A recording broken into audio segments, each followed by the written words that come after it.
बात करना, अपनी बात कह पाना, ये हमारी जिंदगी की सबसे बुनियादी चीजों में से एक है। पर जरा सोचिए, उस बेचैनी के बारे में जब एक बच्चा कुछ कहना तो चाहता है, पर उसके मुंह से आवाज ही नहीं निकलती। ये एक ऐसी मुश्किल है जिससे कई परिवार गुजरते हैं। आज हम इसी सफर को थोड़ा और करीब से समझने की कोशिश करेंगे। ये शब्द हैं जय की माँ के, और उनकी आवाज में वो चिंता, वो दर्द साफ महसूस होता है जो शायद हर वो माता-पिता महसूस करते हैं जिनका बच्चा बोलने में मुश्किल महसूस कर रहा हो। तो चलिए उनकी कहानी से ही इस विषय को समझना शुरू करते हैं। तो चलिए इसमें थोड़ा और गहरा उतरते हैं। देखिए, जय की माँ की चिंता सिर्फ इस बात की नहीं थी कि वो बोल नहीं रहा है। असल में ये परेशानी उसकी पूरी जिंदगी पर, उसके व्यवहार पर असर डाल रही थी। तो हो ये रहा था कि जय एकदम चुप रहता था, बिल्कुल अलग थलग, ना अपने भाई से बात, ना दूसरे बच्चों के साथ खेलना। घर पर मेहमान आ जाएं तो उनसे बचना, और स्कूल में तो हालत ये थी कि वो डेस्क के नीचे छिप जाता था। अब आप सोचिए, उस माँ बाप पर क्या बीत रही होगी जिनका बच्चा इस तरह अकेलेपन से जूझ रहा हो। ये किसी भी परिवार के लिए बहुत बहुत मुश्किल दौर होता है। तो जय की कहानी हमें एक बहुत जरूरी सवाल पर ले आती है।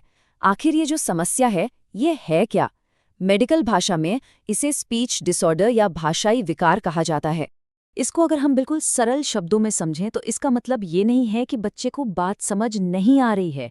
नहीं, समस्या ये है कि वो अपने विचारों को, अपनी समझ को शब्दों में नहीं ढाल पा रहा है। और ये एक बहुत ही ज़रूरी फ़र्क है जिसे समझना हमारे लिए बहुत महत्वपूर्ण है।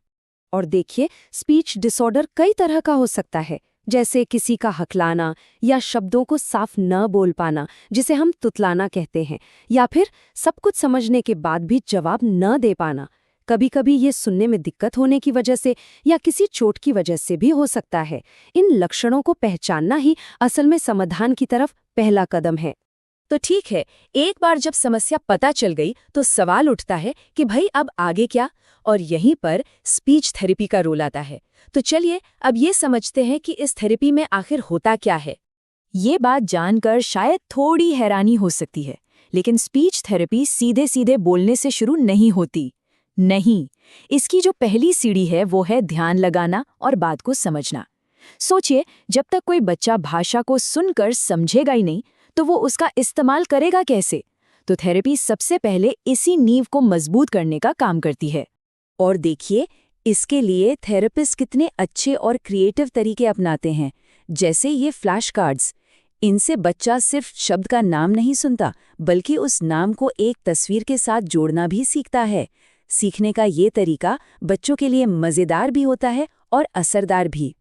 बहुत बार तो थेरेपी देखने में खेल जैसी लगती है, लेकिन इन पजल्स और गेम्स के पीछे एक बहुत गहरा मकसद छिपा होता है।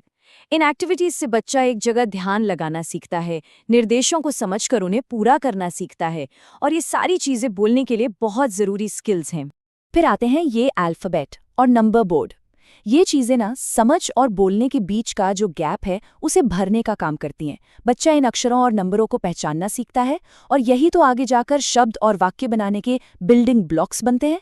तो ये जो पूरी प्रक्रिया है, ये स्टेप बाय स्टेप आगे बढ़ती है। पहले समझ, फिर जानवरों जैसी छोटी छोटी ध्वनियां निकालना, फिर मामा पापा जैसे आसान शब्द, और फिर आखिर में जाकर छोटे छोटे वाक्य। ये एक एक कदम करके आगे बढ़ने वाला सफर है। तो इस पूरी मेहनत का, इस प्रक्रिया का नतीजा क्या होता है? चलिए वापस जय की कहानी पर चलते हैं और देखते हैं कि थेरेपी ने उसकी जिंदगी को कैसे बदल दिया। मम्मी, पानी चाहिए। ये वो 3 शब्द थे जो जय ने कई महीनों की थेरेपी के बाद बोले थे। उसकी माँ के लिए ये सिर्फ एक वाक्य नहीं था, ये एक बहुत बड़ी जीत थी। पहली बार उनके बेटे ने अपनी जरूरत को शब्दों में बताया था। ये एक पल दिखाता है कि थेरेपी कितनी ताकतवर हो सकती है। और ये तो बस शुरुआत थी। जय में एक के बाद एक कमाल के बदलाव आए। वो अब सिर्फ बोल नहीं रहा था, बल्कि नंबर, अल्फाबेट सीखने लगा, अपने भाई के साथ खेलने लगा, बातें करने लगा और लोगों से जुड़ने लगा था। मतलब उसकी पूरी की पूरी दुनिया ही बदल गई थी। जय की सफलता अपने आप में एक बहुत बड़ी मिसाल है, लेकिन स्पीच थेरेपी के फायदे किसी एक बच्चे तक ही सीमित नहीं होते। इसके बहुत दूरगामी और स्थायी लाभ होते हैं। इस पोस्टर का संदेश देखिए, कितना गहरा है। बोलना सीखना कितना आसान। असल में थेरेपी का यही मकसद है।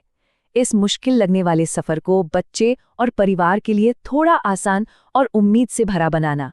तो आखिरकार थेरेपी इतनी जरूरी क्यों है? वो इसलिए क्योंकि ये सिर्फ बोलना नहीं सिखाती, ये बेहतर कम्युनिकेशन का, बेहतर पढ़ाई लिखाई का और सबसे बढ़कर आत्मविश्वास का दरवाजा खोलती है।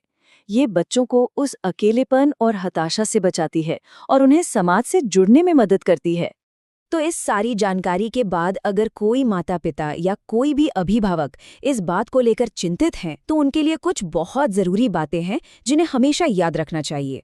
सबसे पहली और सबसे जरूरी बात है सही समय पर मदद लेना। जितनी जल्दी शुरुआत हो उतना अच्छा। दूसरी बात, याद रखिए थेरेपिस्ट अपना काम करते हैं, लेकिन घर पर माता-पिता का साथ और रोज का अभ्यास उस प्रक्रिया को बहुत तेज कर सकता है। और हाँ, सबसे जरूरी धैर्य। ये एक सफर है और इसमें हर छोटा कदम एक बहुत बड़ी जीत है। तो आखिर में एक सवाल है सोचने के लिए, किसी बच्चे की आवाज को ढूंढने में मदद करने का सबसे पहला कदम क्या हो सकता है? शायद इसका जवाब सिर्फ ध्यान देने, बात को समझने और सही समय पर सही कदम उठाने में ही छिपा है।